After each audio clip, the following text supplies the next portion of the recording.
Bismillahirrahmanirrahim. Assalamualaikum warahmatullahi wabarakatuh. Dan salam sejahtera buat semua sobat IPSO dimanapun Anda berada. Jumpa lagi dengan saya, Suwadi Idris Amir, tentunya di acara IPSO. Sobat IPSO, pada malam hari ini saya kembali kedatangan dua tamu narasumber di studio IPSO pada malam hari ini untuk membahas tema yang akan kami diskusikan pada malam hari ini, yaitu siapa potensi wakili intim atau Indonesia Timur di Pilpres 2024. Nah, untuk itu saya akan memperkenalkan dua narasumber kepada sobat IPSO. Yang pertama adalah Bapak Muhammad Reza, SPSI, MA. Beliau adalah pengamat psikologi politik dari Universitas Negeri Makassar. Kemudian yang di sebelah tengah tidak asing lagi, beliau adalah Pak Sakral Wijaya Saputra, SIP, MTRAP atau Master Ilmu Pemerintahan. Beliau adalah Direktur Utama Pedoman Data Indonesia. Assalamualaikum Pak, dan selamat malam Pak Reza dan Pak Sakral. Sehat Pak Reza, Pak Sakral? Alhamdulillah. Sobat IPSO, Indonesia Timur ini itu dua periode mengantarkan dua presiden memimpin negara ini. Periode pertama Bapak Susilo Bambang Yudhoyono pada saat itu dengan menggandeng tokoh dari Indonesia Timur yaitu Bapak Yusuf Kalla berhasil mengalahkan pada saat itu Ibu Megawati yang notabene adalah petahana pada saat itu.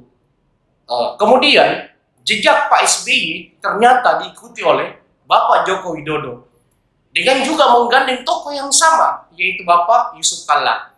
Dan Pak Jokowi berhasil mengalahkan Pak Prabowo Subianto di Pilpres 2014 kemarin.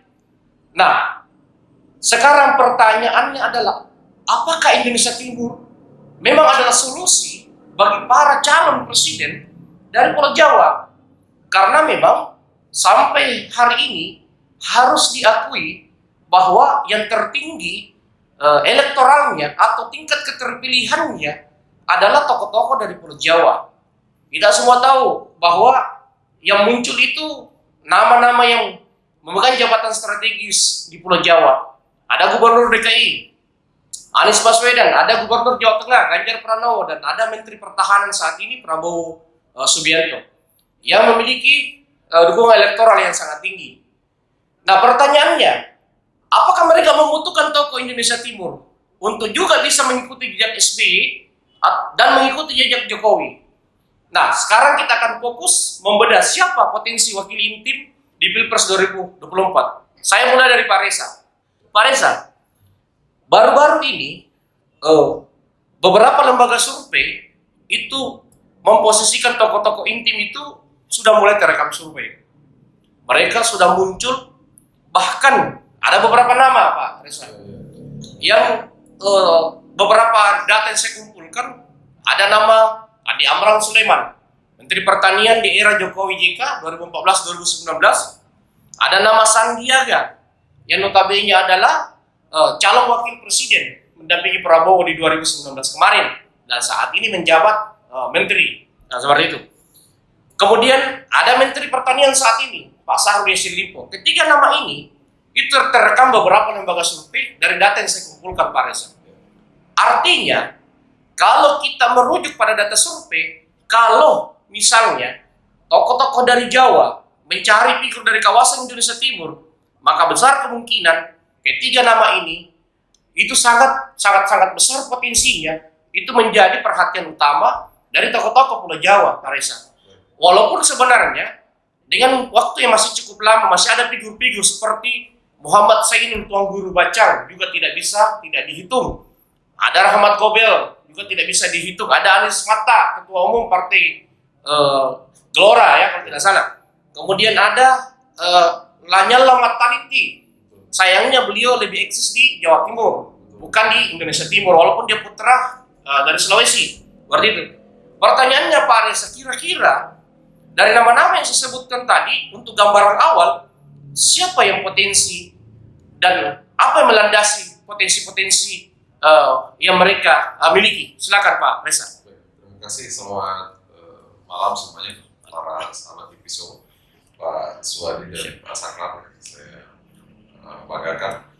Tadi pertanyaannya tentang apa kira-kira yang menjadi dasar potensi ya untuk calon tertentu misalnya untuk maju dalam sebuah pencapresan terus kemudian. Jadi memang setidaknya beberapa tokoh memang sudah mulai disebut kawasan Indonesia Timur ini seperti yang disebut oleh Pak Diri tadi. Nah, kalau kita lihat beberapa nama ini gitu, itu kemunculannya saya kira memiliki perbedaan gitu ya. Ada yang muncul itu karena dia diminta dari arus bawah, ada juga yang muncul sepertinya dari gesturnya yang menunjukkan bahwa saya ini siap-siap untuk nyapres 2024. Yang baru-baru kemarin kan Andi Amran Sulaiman disebutkan di 34 provinsi dari para relawannya. Kemudian juga beberapa media juga mengangkat nama Ahmad Gobel, itu juga saya kira bisa diidentifikasi nanti arahnya pencapresannya seperti apa, meskipun untuk Ahmad Gobel ini masih saya kira masih test on the water ya, artinya masih melihat peluang karena dalam sebuah media juga masih menyebutkan Ahmad Gobel menyebutkan kalau Gorontalo belum maju ya udah aku aja nih yang maju jadi gubernur kan gitu statementnya di salah satu media. Kemudian Anies Mata sebagai ketua Partai Gelora, saya kira tentu nama-nama lain juga sangat memungkinkan untuk maju, termasuk Sandiaga Uno. Nah kalau misalnya kita lihat sekarang secara bacaan survei kan memang Sandiaga Uno yang paling tinggi sekarang. Itu saya kira wajar saja karena punya panggung yang pertama pernah jadi wakil gubernur. Pernah jadi. Yang kedua pernah maju sebagai calon wakil presiden. Berikutnya sekarang menjadi menteri kan. Menteri ya benar. Saya kira kalau kita berbicara public expose, nah Sandiaga memiliki peluang paling besar. Kalau kita melihat juga faktor beberapa tahun sebelumnya karena pernah mencalonkan, oleh karena itu pasti popularitasnya tinggi. Tetapi itu tadi bahwa pencapresan ini kan masih panjang gitu, masih ada 2 tahun lebih. Dan artinya 2 tahun lebih ini sangat memungkinkan berbagai gejolak politik terjadi gitu kan. Orang yang tadinya gubernur bisa jadi memanfaatkan panggungnya, yang tidak punya partai politik atau tidak sedang menjabat, begitu, perlu menciptakan panggung sendiri. Kalau memang ternyata ada niatan untuk maju dalam pencapresan 2024, panggung sendiri yang saya maksud ini bisa jadi dia membuat gerakan sosial, ataupun misalnya menghidupkan kembali basis-basis yang pernah dibentuk gitu ketika punya jabatan sebagai pejabat publik. Sekira seperti itu. Jadi kalau sekarang kita berbicara siapa yang paling siap, sebenarnya sih jawabannya kalau untuk sekarangnya ya, karena kan ada 2 nih faktor untuk menjawab itu. Faktor potensi dukungan sama faktor si politisnya sendiri, ada kemauan apa enggak. Biasanya kemauan ini kan terbaca setelah ada dukungan atau tidak, entah dari partai politik atau publik itu sendiri. Setidaknya kalau bacaan sekarang untuk sementara Sandiaga Uno, tetapi kita belum tahu ke depan karena perjalanan untuk sampai di 2024 kan masih panjang. Masih banyak kemungkinan hal yang akan terjadi. Katakanlah misalnya kita mengatakan Sandiaga Uno punya panggung, tetapi sampai 2024 masih sangat memungkinkan ada pemain baru di atas panggung. Nah itu saya kira, dan masih banyak tokoh Indonesia Timur yang bisa saja tiba-tiba naik panggung sebelum 2024. Saya kira seperti itu. Iya, menarik sekali. Sobat Tipiso, pemaparan awal dari Pak Reza. Saya ke Pak Sakral. Pak Sakral, kalau Pak Reza melihat bahwa Pak Sandi ini lebih terlihat panggung-panggung politik yang bisa menjadi rekam jejak para elit-elit dan tentunya publik itu sendiri dalam melihat sepak terjang beliau menuju 2024 Pak Sakral. Nah sekarang pertanyaannya adalah selain Sandi, sejauh mana peluang yang lain? Apakah kita sepakat bahwa hanya memang Sandi satu-satunya saat ini yang memiliki peluang yang paling besar, atau ada figur yang lain? Kemudian kira-kira kalau menurut apalagi yang beredar di lembaga-lembaga survei, selain Sandi kan ada nama Andi Amran Sulaiman, ada Syahrul Yassin Limpo. Kira-kira apa kelebihan dan kekurangan dari tiga figur ini? Karena kalau saya secara melihat secara garis besar dari data-data yang beredar, kelihatannya memang publik Indonesia Timur itu sementara lagi meraba-raba siapa yang paling tepat di antara salah satu dari tiga ini, atau bisa saja ketiga-tiganya laku di 2024 Pak Sakral. Apakah potensi dari ketiga-tiganya laku juga boleh dijawab oleh Pak Sakral, tetapi mungkin selain Sandi, Aas dan Andi Amran Sulaiman dan Syahrul Yassin Limpo, kira-kira apa potensi-potensi yang mereka miliki ini di dalam kacamata Pak Sakral sebagai pengamat politik? Silakan Pak Sakral. Terima kasih. Assalamualaikum warahmatullahi wabarakatuh. Selamat malam. Waalaikumsalam. Pak Direktur Mas Wadi dan juga Pak Reza. Menarik apa yang disampaikan oleh Pak Reza tadi. Tapi saya lihat begini Pak Dio. Kita berbicara secara umum dulu bahwa Indonesia Timur memang menjadi suatu bahan perbincangan yang seksi dibicarakan setiap terjadi kontestasi Pilpres. Kenapa? Karena memang seperti yang Pak Dir sampaikan sejak awal tadi saat pembuka, Pak SBY pada saat maju menjadi presiden di periode pertama itu menggandeng salah satu putra terbaik di Indonesia Timur, yaitu Pak Yusuf Kala, dan terulang kembali di periode Pak Jokowi yang menggandeng Pak JK juga. Nah sekarang kita mencoba meraba kira-kira siapa yang akan bisa menggantikan posisi JK untuk di-endorse bertarung di kontestasi Pilpres 2024. Ini kan sudah ramai di mana-mana. Ada beberapa calon yang memang digadang-gadang bisa mewakili Indonesia Timur untuk bertarung di Pilpres 2024. Bapak Sandiaga Uno, Pak Amran Sulaiman, Pak Syahrul Yassin Limpo, Lanyala Mataliti, Ketua DPD RI, kalau saya tidak salah, kemudian Pak Anies Mata, Ketua Gelora, dan Bapak Tuan Guru Bajang yang sekarang kalau saya tidak salah sudah di Golkar ya? Sudah di Golkar, dia akan di Golkar. Nah, jadi kalau kita melihat tarikan politik sampai saat ini, memang seperti yang dikatakan Pak Reza tadi, saya juga sepakat bahwa memang Sandiaga Uno menjadi calon yang sering diperbincangkan di khalayak di panggung nasional. Kenapa? Karena beliau memiliki modal sebagai wakil gubernur di DKI Jakarta kemarin, yang kita tahu sendiri DKI Jakarta adalah panggung politik di bawah Pilpres menurut saya. Nah, kemudian Pak Sandi juga ikut bertarung di periode pemilihan Pilpres 2019 kemarin sebagai wakil dari Pak Prabowo. Nah, cuman ada hal yang menarik yang perlu kita kaji di sini, Pak Dir. Sandiaga Uno memang memiliki panggung yang membuat dia memang bisa dibilang dikenal, kepopulerannya itu terkenal sampai seantero Indonesia ini karena dia bertarung di 2019 kemarin. Tapi yang menjadi masalah bagi Pak Sandiaga Uno, beliau itu dibatasi oleh dengan bergabungnya beliau kembali ke Partai Gerindra. Gitu ya. Nah, jadi masalahnya sekarang Pak Prabowo Subianto ini dia kan ngotot juga untuk maju bertarung di Pilpres 2024 kembali. Nah, ketika Pak Sandiaga Uno ingin maju bertarung pula, berarti Pak Prabowo Subianto ketika harus berpasangan dengan Sandiaga Uno, itu kan tidak cukup Partai Gerindra untuk mengusung Prabowo dan Sandiaga Uno. Itu membutuhkan partai pengusung lain untuk berkoalisi. Butuh koalisi ya. Nah, menurut saya partai koalisi lain ini pasti berhitung, partai-partai lain pasti berhitung. Kenapa? Karena di 2024 itu tidak ada incumbent.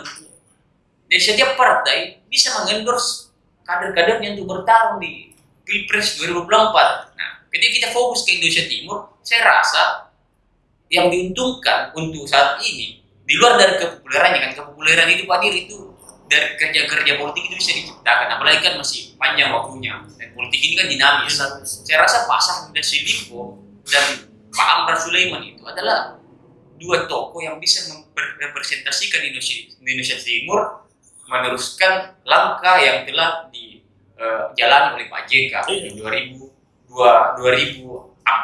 pada saat dengan Pak SBY dan di 2019. Artinya begini Pak Sakral, Sandiaga walaupun tokoh atau figur dari Indonesia Timur ya, tetapi kita semua tahu bahwa beliau ini bukan perwakilan dari Sulawesi Selatan.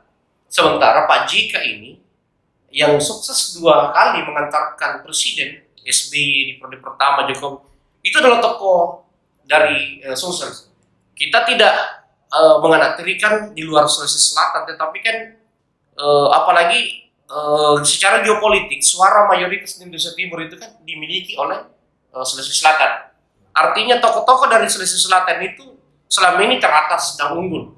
Nah, apakah potensi dan keunggulan yang dimiliki tokoh-tokoh dari Sulawesi Selatan itu masih memungkinkan akan terjadi di 2024 dengan Indonesia Timur memunculkan nama Andi Amran Sulaiman atau SYL dengan menyingkirkan Sandi, atau bisa saja Sandi akan tetap muncul karena selama ini dia lebih banyak berkiprah secara nasional, tetapi juga akan tetap memunculkan nama seperti Andi Amran Sulaiman atau SYL. Artinya, apakah potensi selain Sandi maka muncul Andi Amran Sulaiman atau Syahrul Yassin Limpo? Artinya potensi perwakilan dari Indonesia Timur itu lebih daripada satu, Pak Sakral. Ya, terima kasih Pak Dir. Menurut saya kemungkinan itu ada. Dua perwakilan dari Indonesia Timur ikut berkontestasi di Pilpres 2024 itu ada. Kenapa? Karena memang tidak bisa dipungkiri Sandiaga Uno ini memang beliau ini keuntungannya karena dia tidak cuma diidentikan sebagai perwakilan Indonesia Timur, tapi dia memang besar di ibu kota, besar di Jawa, Pulau Jawa. Dia sudah berkiprah secara nasional sejak dari awal. Nah, yang menarik pula di sini, ketika Sandiaga Uno dipaksakan untuk maju atau memiliki niat untuk maju bertarung, nah, otomatis beliau membutuhkan partai politik, dan tentunya harus menghitung kembali akan berpasangan dengan siapa, karena ini juga penting menurut saya, ini sangat penting. Nah, di luar dari Sandiaga Uno, kita lihat ada Pak Syahrul Yassin Limpo dan Pak Amran Sulaiman. Nah, kedua orang ini menurut saya, kedua tokoh Indonesia Timur ini menurut saya ini menarik juga, karena dua orang ini seperti yang Kak Dir sampaikan tadi, beliau ini bisa direpresentasikan sebagai seseorang yang bisa diidentikan dengan Syukallah karena keterwakilan daerah yang sama. Persoalan geopolitik ya. Kemudian ketika kita berbicara Amran Sulaiman dan Syahrul Yassin Limpo kembali, Amran Sulaiman dan Pak Syahrul Yassin Limpo sama-sama berkiprah di kementerian, sama-sama berkiprah di Kementerian Pertanian itulah. Pak Syahrul sekarang dan selepas Pak Amran di periode pertama dari Pak Jokowi, Pak Sandiaga Uno juga sekarang kan dia menteri pariwisata. Jadi menurut saya kemungkinan untuk adanya dua kontestan dari Indonesia Timur nantinya itu terbuka lebar. Dan menurut saya realistisnya itu mereka akan menjadi 02. Oke, Sobat Episode, menarik apa yang dipaparkan oleh dua narasumber kita pada malam hari ini. Baik, saya ke Pak Reza lagi. Pak Reza, apakah figur-figur cawapres itu harus mengikuti pola yang dilakukan oleh capres? Artinya sejak dari dini sudah harus melakukan gerakan-gerakan politik real, bersosialisasi. Karena kalau kita lihat sampai hari ini yang baru terlihat bekerja itu di luar jabatan strategis yang dia pegang itu kan baru Pak Ganjar Pranowo dengan Pak Anies Baswedan. Relawan-relawan mereka ini itu sudah sangat kencang bermain di media sosial, pressure, framing isu sudah mulai mereka mainkan. Nah, pertanyaannya adalah apakah cawapres dari Indonesia Timur harus mengikuti pola mereka walaupun mereka hanya mengincar cawapres? baik. Sebenarnya sih tidak pernah ada yang mengungkap bahwa Indonesia Timur itu punya karakteristik sendiri sehingga pola-pola pendekatannya berbeda. Bahkan di 2000 di Pilpres 2014, kemudian Pilkada DKI, juga kemudian Pilpres 2019, relatif tidak ada pembacaan bahwa karakter Indonesia Timur itu pemilihnya seperti ini misalnya. Tapi saya kira yang bisa kita lihat adalah bagaimana kemenangan partai di beberapa provinsi di Indonesia Timur. Misalnya di Sumatera Barat itu agak sulit PDIP menang di sana, sementara di Papua itu lebih mudah gitu kan. PDIP juga kalau kita lihat data beberapa tahun sebelumnya itu agak sulit juga menguasai Sulawesi Selatan kan gitu. Golkar dan relatif mulai dimasuki oleh Nasdem sekarang. Betul. Kalau kita berbicara soal apakah akan mengikuti pola-pola capres, yang pertama saya ingin katakan bahwa entah itu dia akan maju sebagai calon presiden atau calon wakil presiden, kerja-kerja sistematis dan terstruktur, saya kira itu penting dilakukan. Penting ya. Saya justru melihat tidak tidak dipolarisasi apakah dia akan menjadi capres atau cawapres lalu kemudian pola gerakannya seperti apa. Tetapi setidaknya siapapun yang akan maju ke depan melihat ceruk-ceruk jenis gerakan apa seperti apa yang dibutuhkan di basis-basis yang belum dikuasai. Yang kedua, bagaimana membangun jejaring mulai dari tingkat elit sampai ke grassroots. Itu. Yang ketiga adalah mampukah salah satu figur misalnya menguasai basis tertentu, sehingga kalau kita berbicara pendekatan geopolitik secara psikologi itu kan psikologi sosialnya adalah representasi sosial. Apakah salah satu figur misalnya berhasil menguasai wacana yang ada dalam satu kelompok sosial itu? Kalau kita menyebut Indonesia Timur dari tadi, apakah satu orang itu berhasil menguasai Indonesia Timur? Nah, saya kira berbeda pada saat Pak JK dulu menjadi calon wakil presiden di eranya Nyaris tidak ada pesaing ya. Iya. Pada saat itu. Nyaris tidak ada pesaing. Nah, sekarang berbeda. Bahkan bukan hanya Pak JK. Kalau kita lihat sekarang kenapa survei itu tidak berat ke satu calon. Iya. Kenapa? Karena orang sudah belajar dari Jokowi. Iya. Bagaimana dia muncul dari Solo kemudian DKI, lalu kemudian pola yang sama digunakan oleh beberapa kepala daerah. Bahkan bukan cuma yang ada di Indonesia, tapi yang ada di Nusa Tenggara, Nusa Tenggara Sulawesi seperti itu, Kalimantan juga saya pikir seperti itu. Sehingga secara sederhana saya ingin katakan bahwa tidak ada pendekatan yang berbeda karena saya capres, makanya gerakan saya gini nih ya. Maka karena saya ingin jadi cawapres, maka pendekatan saya seperti itu. Tapi saya kira lalu kemudian dilihat populasi pemilih seperti apa yang belum dimiliki oleh salah satu figur. Mampukah dia match gitu secara personal dengan populasi pemilih itu gitu. Nah, kalau dia bisa match di situ, maka bisa saja dia dianggap representasi. Dan juga saya kira kita juga bisa jadi terlalu cepat sebenarnya berbicara siapa figur tokoh Indonesia Timur gitu. Nah, kenapa begitu? Contohnya Prabowo Subianto, dia banyak juga memenangkan wilayah dari Indonesia Timur gitu, meskipun dia bukan Indonesia Timur. Meskipun dia bukan dari Indonesia Timur. Artinya apa? Cara berpikir masyarakat Indonesia Timur jangan-jangan secara kepribadian lebih cocok dengan figur tertentu nanti di 2024 gitu. Sehingga ternyata berbicara geopolitik tidak lagi relevan. Nah itu kan. Jadi kalaupun ada yang ingin maju dari Indonesia Timur, maka mampukah dia membawa gaya ke Indonesia Timuran kira-kira? Ya, secara politik secara proporsional, karena kalau terlalu ekstrim bahaya juga gitu kan. Bisa jadi separatisme dan itu saya kira. Terima kasih Pak Reza. Saya ke Pak Sakral. Pak Sakral, dari pantauan saya Pak Sakral, ini kan sudah ada simulasi-simulasi yang dimunculkan para simpatisan dan relawan figur-figur capres maupun cawapres. Yang saya pantau di media sosial Pak Sakral, Pak Reza. Yang paling santer saya lihat di media sosial itu muncul adalah isu bahwa Ganjar Andi Amran Sulaiman itu kok kemungkinan besar akan berpasangan. Tapi kan lagi-lagi media sosial itu kan ya itu semua orang berhak untuk memunculkan itu. Karena ya nanti kita lihat 2024 apakah yang simulasi-simulasi yang dimunculkan itu akan terwujud atau tidak Pak Sakral. Tetapi ketika itu terwujud kan mungkin menarik kita bahas Pak Sakral ya. Kemudian di Gerindra sendiri dalam pantauan saya mereka masih menginginkan itu Prabowo Sandi mempertahankan paket 2019 kemarin. Bahkan Gerindra di Sulawesi Selatan pun dalam pantauan saya dalam lemparan-lemparan ke media sosial itu masih menginginkan Prabowo Sandi Pak Sakral.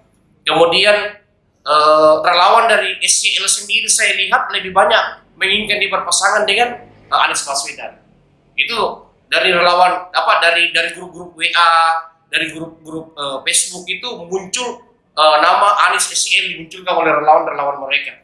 Nah pertanyaannya, apakah ketika ini terwujud, kira-kira dalam kacamata Pak Sakral yang mana yang kuat?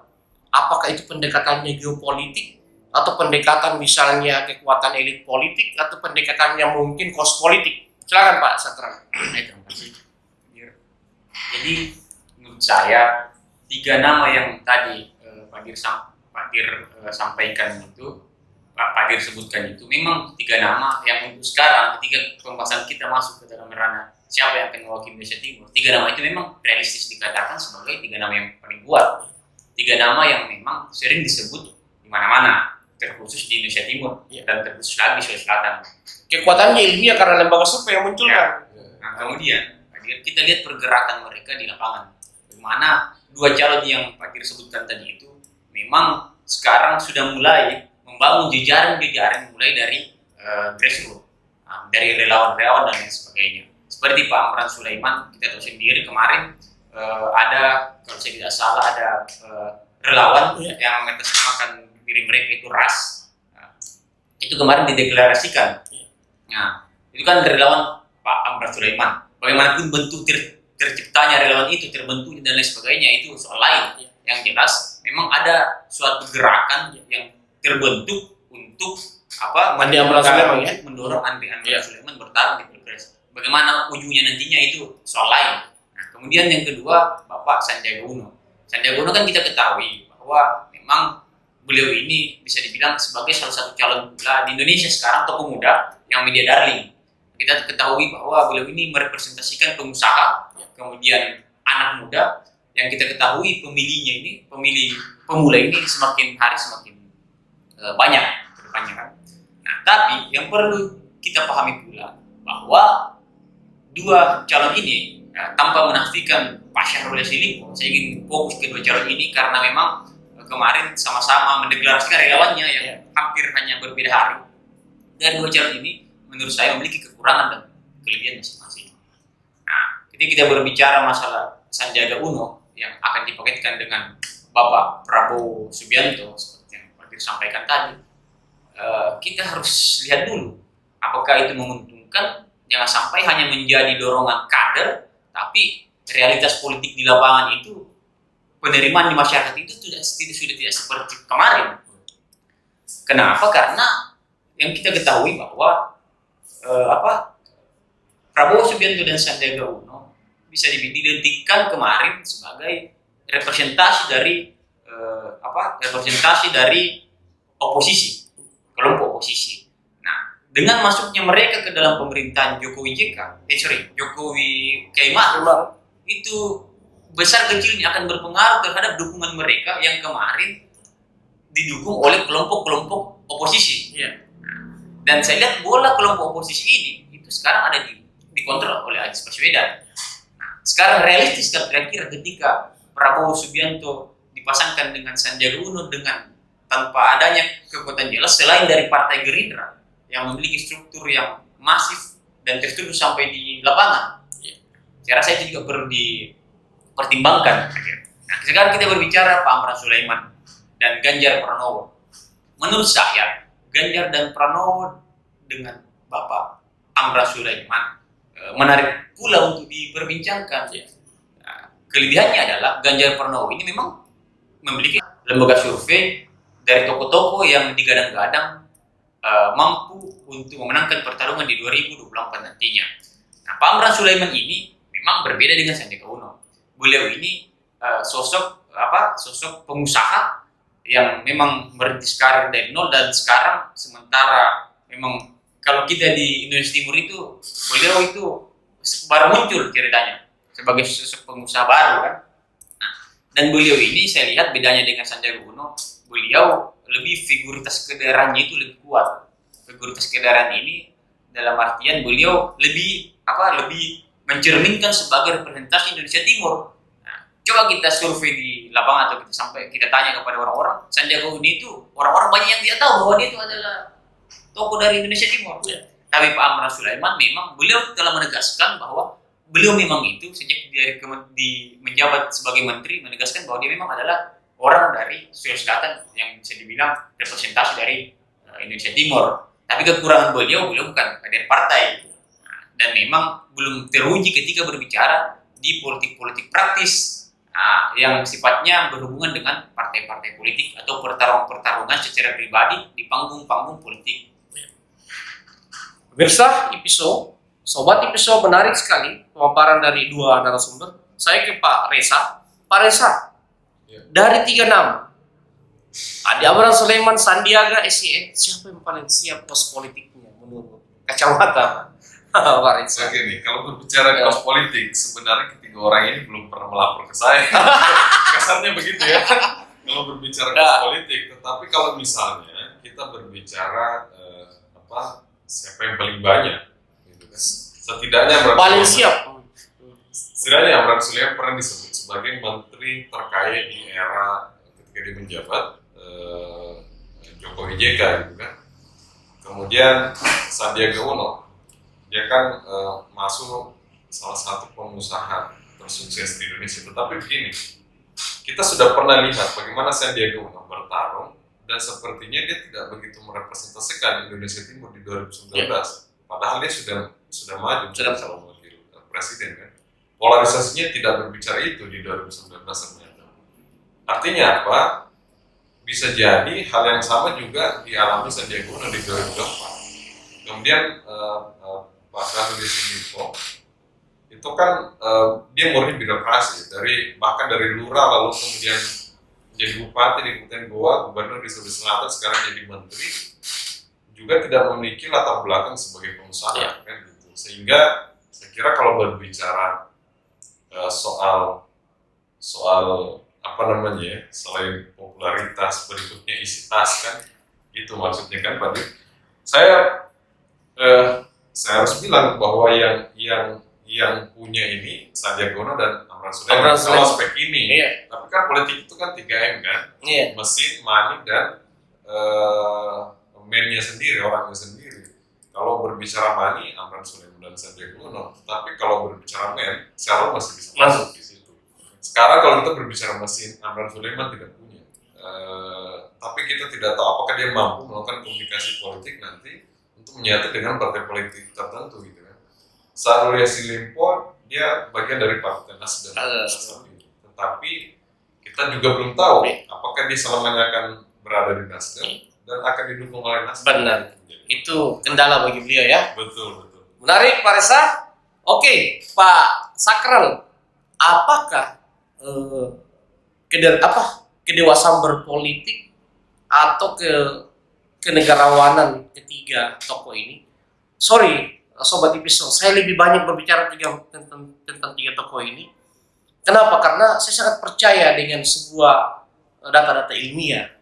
Data-data ilmiah menggambarkan bahwa Andi Amran Sulaiman dan Pak Syahrul Yassin Limpo 3 besar yang diinginkan masyarakat Indonesia Timur yang saat ini lagi digodok oleh masyarakat Indonesia Timur. Jadi dengan tidak menafikan kefiguran yang lain, saya lebih fokus kepada 3 ini. Nah, apakah ketiga tokoh ini yang saat ini membingungkan masyarakat Indonesia Timur kalau berdasarkan riset Pak Sakral ya, karena kekuatannya berimbang kalau saya pantau dari riset ya. Apakah ada kemungkinan untuk memikirkan kawasan Indonesia Timur ada yang mengalah dan hanya mendorong salah satu dari ketiganya? Pak Sakral, menurut analisis Pak Sakral seperti apa? Terima kasih Pak Der. Kita berbicara tentang apakah ada yang mengalah dari 3 nama yang memang terekam di beberapa survei nasional maupun lokal. Saya bilang begini, dalam politik itu kekuasaan itu katanya candu. Nah, jadi menurut saya ketika memang pemikiran dari ketiga tokoh kita dari Indonesia Timur ini sama seperti yang saya sebutkan tadi bahwa kekuasaan itu adalah sesuatu candu, apalagi ketiga tokoh ini memang sama-sama pernah menempati jabatan-jabatan strategis di pemerintahan. Saya rasa kita belum bisa menarik kesimpulan. Artinya masih berat ya? Masih berat untuk sekarang ini. Iya. Masih berat untuk sekarang. Cuman menurut saya begini, Pak Amran Sulaiman, Pak Syahrul Yassin Limpo, dan Bapak Sandiaga Uno, mereka bertiga ini saya rasa orang-orang yang sudah matang lah di dalam politik. Ya. Apalagi kita berbicara masalah kira-kira bisakah mereka bertarung di 2024 nantinya. Saya rasa ketiga orang ini pasti akan realistis dalam berhitung nantinya. Ujungnya mereka akan realistis dalam berhitung. Apalagi kita ketahui sendiri bahwa presiden threshold yang memang menjadi persyaratan yang cukup berat ya.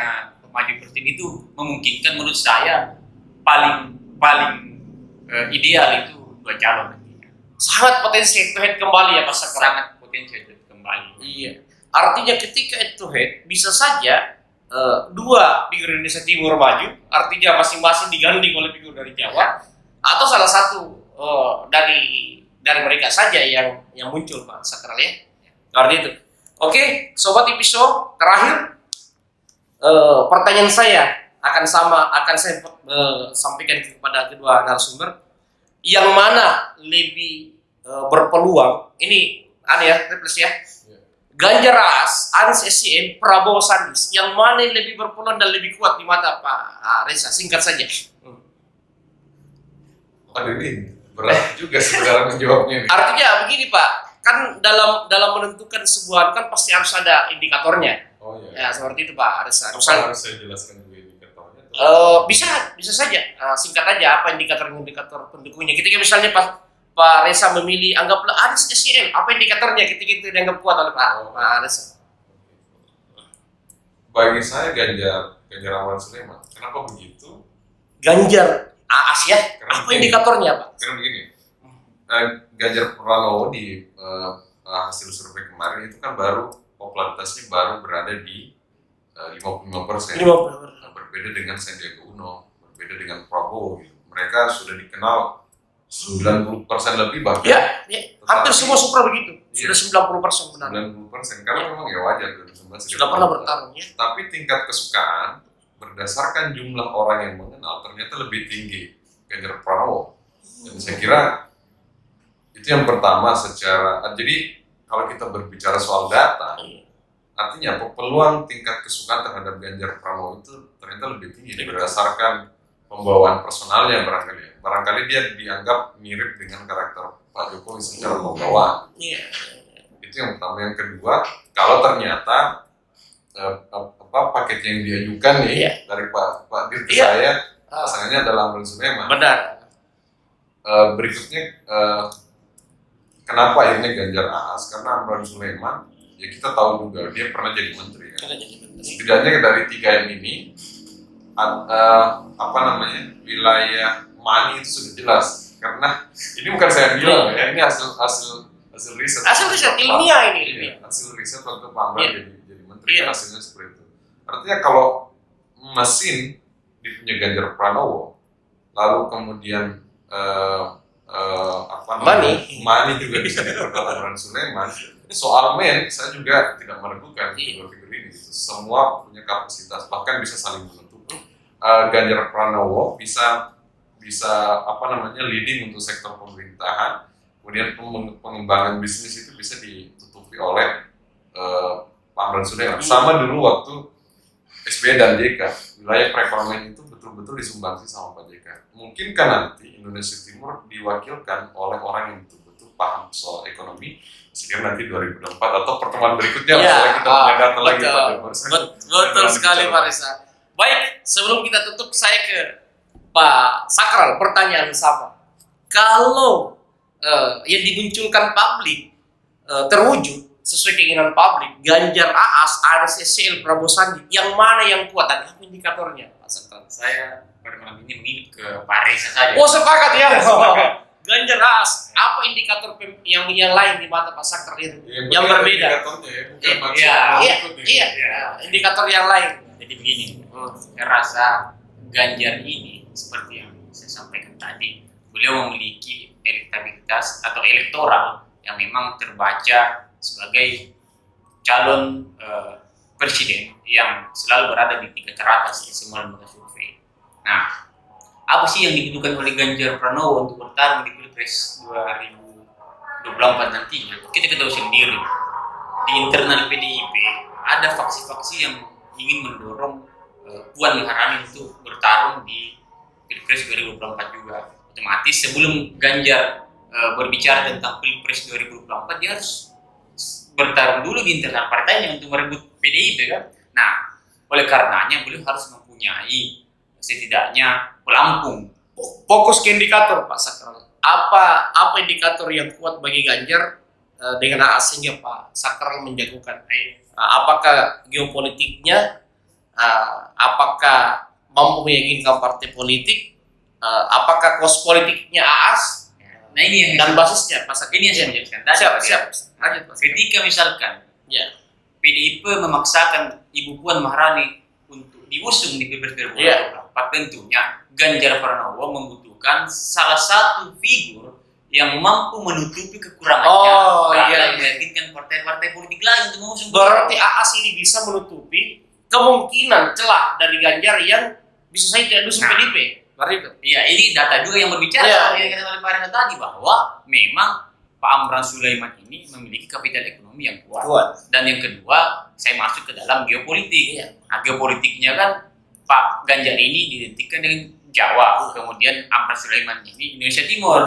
Dan yang paling penting juga yang perlu kita pahami di sini, bahwasanya Amran Sulaiman ini di antara dua tokoh Indonesia Timur, beliau sudah teruji karena sudah melewati masa-masa menjadi Menteri Pertanian dan dia sudah lewat itu. Sementara dua figur yang lain yang Kak Dir sebutkan tadi itu belum bisa dikatakan berhasil atau belum ada indikator akan sukses ya.